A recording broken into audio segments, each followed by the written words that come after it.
Well, good evening there, YouTube world. Welcome in the kitchen with Tally Faye. I hope everybody had them a good day today. It's a beautiful day here in Iola, Texas. Good old hot summertime, y'all. Woo, we've been busy. Busy day today. So, once again, I'm wanting to just whoop us out some supper. And, you know, I don't know if y'all would even be interested in the video or not. And to me, it's not like people don't know how to make real chicken fried steak, but you know, like you get in the restaurant. But I don't know, maybe somebody don't know it. Some of these younger girls don't really know how to go about it. So I figured I'd whoop out a little video on it and show y'all this evening. I'm going to make some chicken fried steak, show them how to do that, and show them how to make the cream gravy to go with it. What you think? Will that be helpful to them? Okay, so I'm in here. I got my little old workstation set up pretty good, and I'm getting my oil hot. I wanted y'all to see. Look at these beautiful cutlets, beef cutlets. Look at that.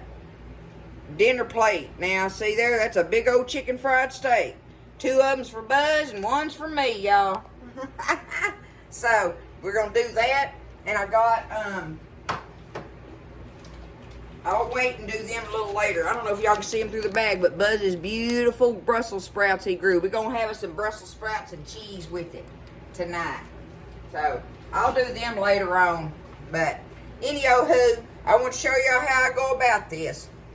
So, let's get started on it. I got my oil getting hot. I got my pretty good bit of oil in there. I got me a bowl of flour here. And I do actually have me some cornstarch mixed in there. You don't have to do that if you don't want to. But it sure does add a good crunch to it. So, I'm just going to salt my flour really heavy. Okay? Lots of salt in there. And I'm going to do me some pepper in it. Salt and pepper in my flour. Okay? And like I say, if you got you some cornstarch, put some in there. You can't put too much of it neither, so it don't matter. It ain't nothing about no measuring, but it's mainly flour, y'all, okay? So now I'm just going to kind of mix my salt and pepper up in there with my flour. Okay? Like that. And now I've got in this bowl right here, got me 3 eggs in this bowl. 3 eggs in there. Again, this isn't a science. If you only had 2 eggs, that'd be fine. It'd work even if you only had 1. So I'm going to put me some milk in there with them. That ain't no science neither. Just whoop you up some milk and eggs and beat them up in there, okay? So I'm going to get that because you need a dry, wet, dry mixture for doing your chicken fried steaks. Alright, I can tell my grease is getting hot. I'm going to turn it down a little bit so I want to make sure I got this beat up good here. Milk and eggs and salted flour. Salt and pepper flour there, okay? Alright, I'm just going to take my first one. I don't have anything on these. If you want to, you can season your meat, you know, with some different good seasonings and stuff. But it's just not necessary for Buzz and I. I mean, they're good just like they are. So, I'm just not going to do that this evening. Sometimes I'll season them up with some Tony Chachere's or something like that, you know. But so I'm going to take this first one, dip him in the flour, just like that. Now I'm going to dip him in the milk and egg, and right back in my flour. And that's where you get that good crust for it. Okay? Just like that. He's going to have a nice, pretty crust on him. Looking good. Shake it off very gently. And you want your grease hot, okay? Let me see if I can get one of the... Ooh, they're so big. I don't know if I can get 2 of them in this skillet. I'll have to try to make it work, though. Alright. Get our dry mixture on there. Just like that. These are like the chicken fried steaks you get when you go to the steakhouse and order them, y'all. This is how they make chicken fried steaks. If you didn't really know that. I don't know. I hope the video isn't a boring one to y'all. Especially with those of you that know how to do this. Oh my goodness, y'all wish me luck on this. I gotta try to get that thing in there.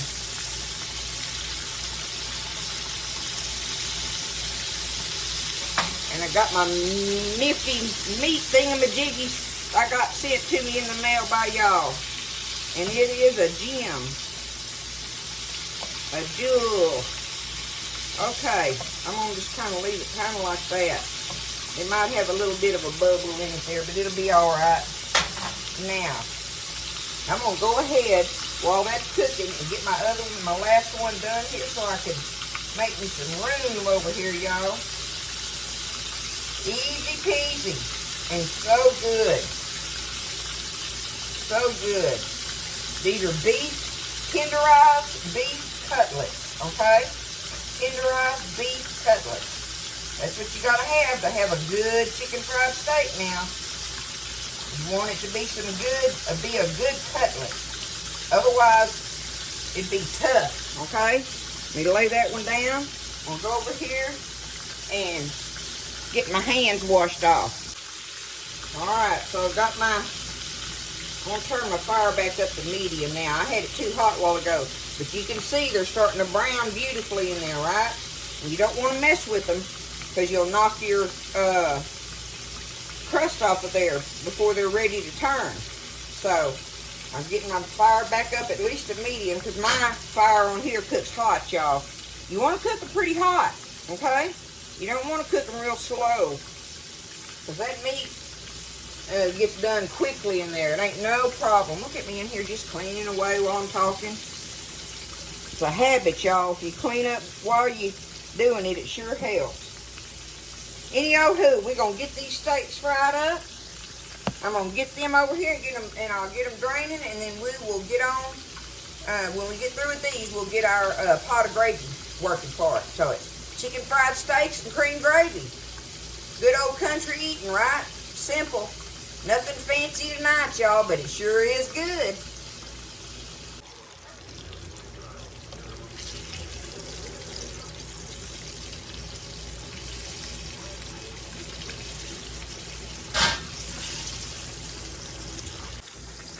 All right, there we are. I got them fried up beautiful. Look at that. Is that not a thing of beauty there? Let me show you up close. I just like to put them on this rack here and I'm just going to let them drain. Look at that. See that beautiful golden crust on there? They're going to be so good. All I'm going to do is just set them over here to the side now. And just let them sit there. And we're going to get our stuff together and make our gravy. Okay, so I got me about 1/2 to 3/4 of a stick of butter in my pot. Lord, y'all don't be looking at me this evening. I can see what I look like. So y'all don't be looking at me. I'm just in here cooking, okay? Don't hold it against me. I can see that. Oh, goodness gracious. Anyhow, it's too late now, right? All right, I'm going to turn my fire down there. I don't want it to burn. But what I want to do is melt this butter in my little pot here, okay? There is I don't know about measuring. Y'all will just have to kind of see what I'm talking about here. Like I say, give you a good idea. I got about 1/2 stick to 3/4 of a stick of butter melting in this thing. I want to get my butter melted good, because then we're going to do our flour. We'll have to put some flour in it. We used to go to this lady's, it was my sister's mother-in-law, and she always made huge pots of white gravy. They always had white gravy, and I just loved her gravy. And I mean, I could make it, you know, and everything, but she just could make big old pots of it on the stove, and they'd eat it with everything, right? And I watched her making it, and I realized, you know, just some little steps, little tricky steps here and there. For one thing, she used butter.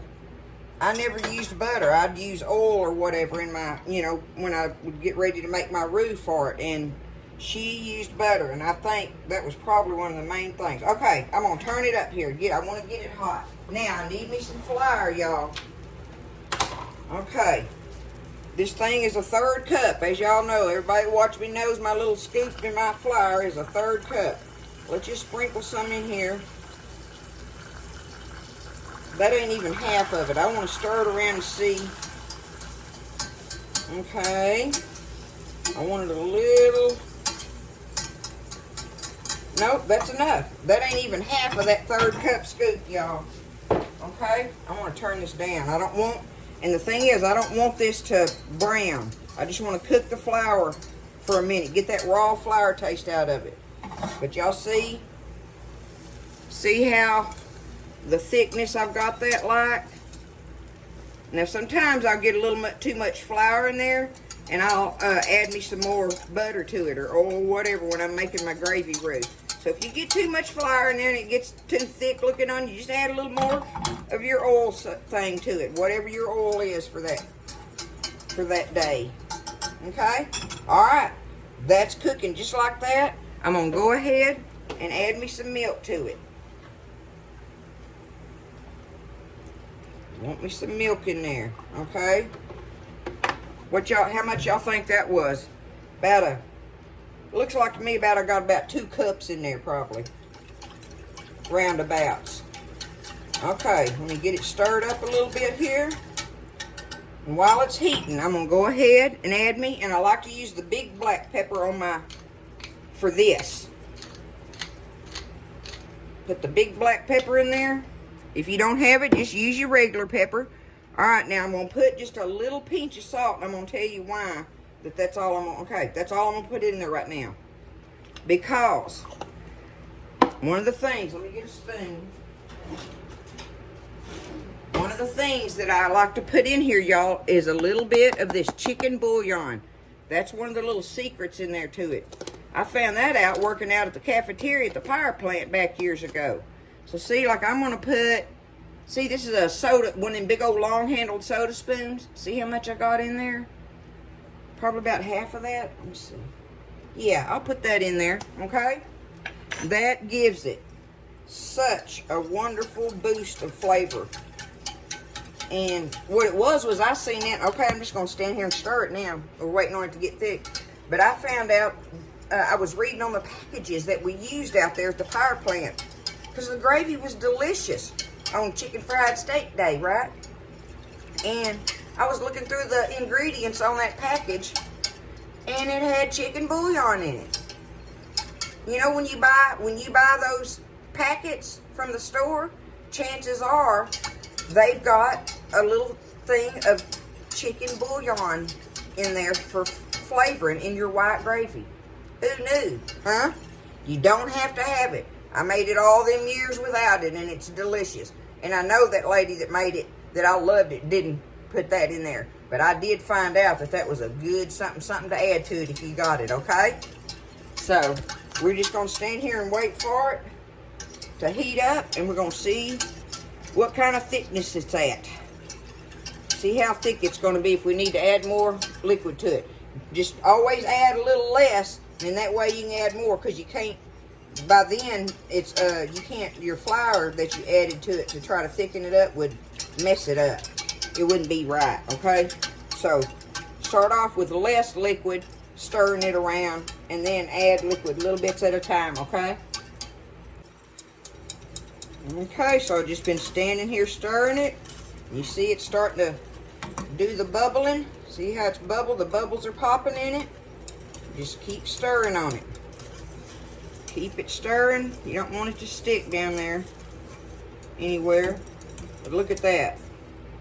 And I do try to make it a little tad of what looks thin. I mean a tad of it. Because as it cools, you know how gravy will set up, right? So I like to make it a little thin to start off with, because it's going to set up, y'all. It's going to get thicker as it cools. But I want it to be just a little bit thin, and then I'll just let it sit there, and then it ends up having the perfect consistency for ladling over your stuff. It don't turn into a blob, you know. It'll sit there and get thick like a blob if you get it too thick to start with. You better eat it right then and there if you're going to do that, right? Okay? There is our cream gravy, y'all. That easy. Won't that be good ladled over them steaks? That is ready. I'm just letting it cook. You don't have to, but I mean, I just like to let it sit there and bubble a little bit. Keep stirring it, keeping it creamy. Creamy and pretty. Good old country gravy, y'all. So, there's our gravy. and our steaks. I'll ladle it up on a plate here in just a little bit and show you what it looks like on there. It's chicken fried steak and cream gravy tonight. I figured I'd just show y'all real quick while I was on this video about how we do these Brussels sprouts. So I got me some salted water boiling here, y'all. And this is the quart bag of those beautiful Brussels sprouts. And I'm just going to take them and put them in there. They're still frozen. Okay? I'm going to drop them in this boiling water. And all I'm going to do is let them basically get thawed out in there and cook long enough to where I can poke them with a fork. I don't want them overcooked and mushy. We like that earthy, fresh taste to them, right? So I just got to let it come back up to a boil, and I'm going to let it boil, and I'll just watch them. And look at that beautiful color to them, y'all. They're going to be so good. I'll take them boiling, I'm going to drain them, and then make me some cheese sauce in here real quick with some Velveeta and butter, and then we'll just drop them back in there. But that's how we do like our Brussels sprouts and cheese from out of the garden. It's so worthy. All right, I just checked them, so I can poke them with a fork. Now I'm just going to take them over here, get them out of this water right quick, and get them draining.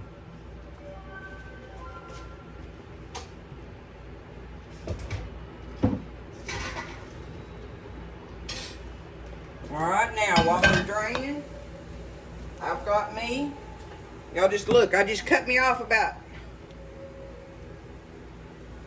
well, a block about that size of Velveeta cheese. I don't want to hear nothing from people about the Velveeta cheese. We done been through that round, right? Me and Buzz like Velveeta cheese.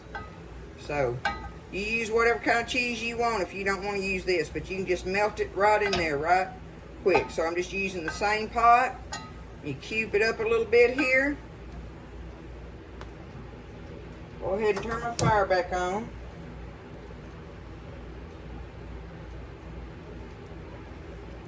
Like yay so, right? Okay. Now, I want to put me, I'm just going to pinch it off in there. A blob of butter. How's that? A blob. You know what a blob is? Alright, let's pour some milk in here. About like that. That ought to work. Just a little splash of milk. Now I'm going to stir it around. Keep stirring it. Get it melted down. Alright, well my cheese is melting. I figured I'd go ahead and show y'all how I'm just going to take one of these big ones off of here just like that on the plate. Just like that, y'all. Linda, you want your gravy on your steak? Okay, I'm going to put Buzz's on there. Y'all know I'm a dipper, right? But do it just like that. He likes his on his steak. I like to dip mine in it. Looky there. There is your chicken fried steak with cream gravy. Made from scratch, y'all. You can do this thing. Don't be scared of it. You can do that and make it be so delicious. And them men's will love you, that's for sure. They'll love you. I keep seeing my hair in this video. Anyway, there's your chicken fried steak and cream gravy, y'all. I'm going to finish up my Brussels sprouts. All I'm going to do is melt this cheese down. Just like that. I still got a few little blocks in there, but I'll show you real quick. I just take them after that. Got them drained. Stir it a little bit. Get them all good and coated in it. We like lots of cheese sauce on ours. We love it. Do them like that. Stir it around. So good, y'all. And listen, if you ain't got home-grown ones, you can buy the frozen bags of them in the store and do them just like I just showed you. Put them in that boiling water while they're frozen. And then just cook them just long enough where they'll just poke with a fork. And voila. Looky there, y'all. That's going to be some kind of delicious, ain't it? I love y'all. It's time to get in here and get this thing finished up. Y'all have a great evening. Take care of each other. Lift each other up. Stay blessed. And I'll see you next time in the kitchen with Tally Faye.